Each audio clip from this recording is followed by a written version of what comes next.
Hello and welcome to the Hautes-Pyrénées. I am just above Lac Barré and beautiful, beautiful March morning. We have been blessed with some late season snow. Amazing, amazing experience. I am out here because I was able to backcountry ski up into this area. I have been skiing my whole life, and that is not to brag, or is it to be hyperbole. I literally was put on skis my second winter, and I was born in October, so pretty young I was put on skis. And my parents went out of their way to make sure that my brother and I were able to ski. Even when we moved to Massachusetts, we would go on many, many weekends throughout the winter, driving all the way up to the skiing in Maine. High school, I was lucky enough to go junior and senior year to a ski academy and try and live my lifelong dream of being an Olympic skier. That didn't quite work out, but still skied a lot, and then was honored to be able to go back to that ski academy for 2008 to 15 and be the director of academics. So when I say that I've skied a lot, I've skied a lot. When we first moved to Carabasset, I kept a little journal. In the first 2 years, we averaged 110 days on snow.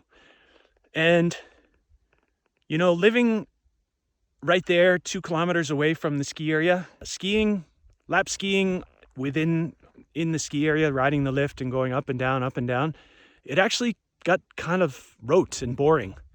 And so after a couple of years, I sought out another way to experience winter and enjoy the snow that I love so much.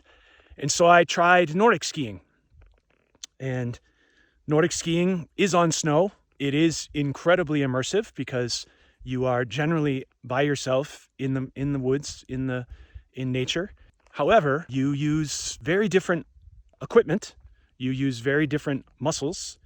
The pace and the way that you balance yourself is not the same. And in many ways, after reflecting on this for the last week or two, I kind of would equate Nordic skiing with virtual reality as it stands right now. Yes, it is immersive. Yes, there are amazing experiences, but you need equipment.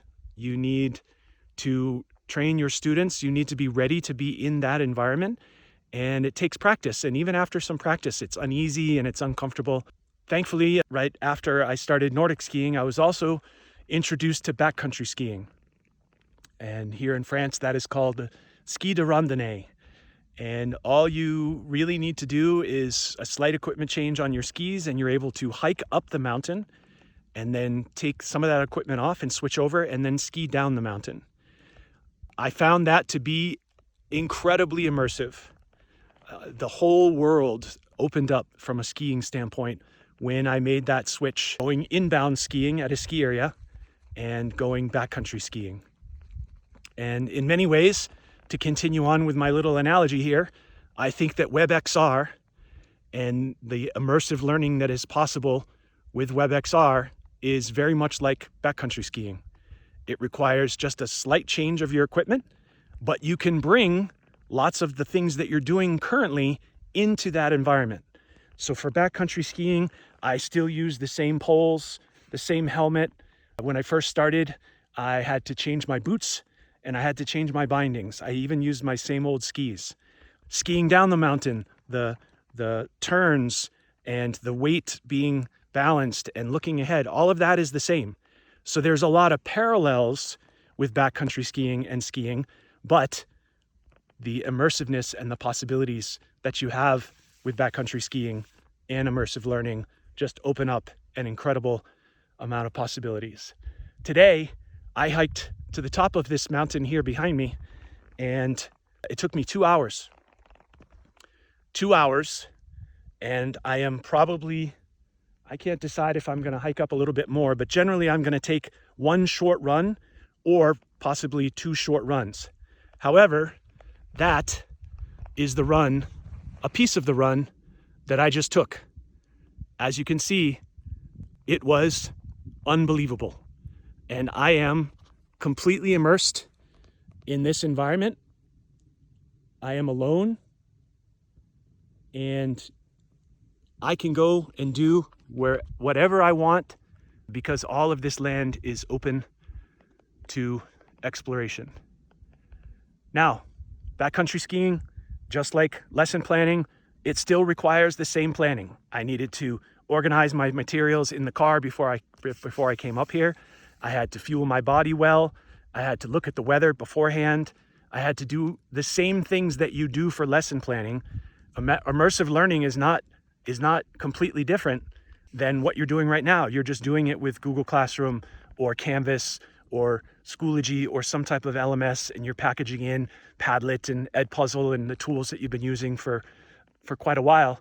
So again, there are a ton of parallels, whereas it is not the same to go into virtual reality to organize a lesson plan. There is no, right now anyways, there are few instances of learning management systems in virtual reality. There are few instances of being able to control devices and know where the students are going, et cetera, et cetera. There's a steep learning curve.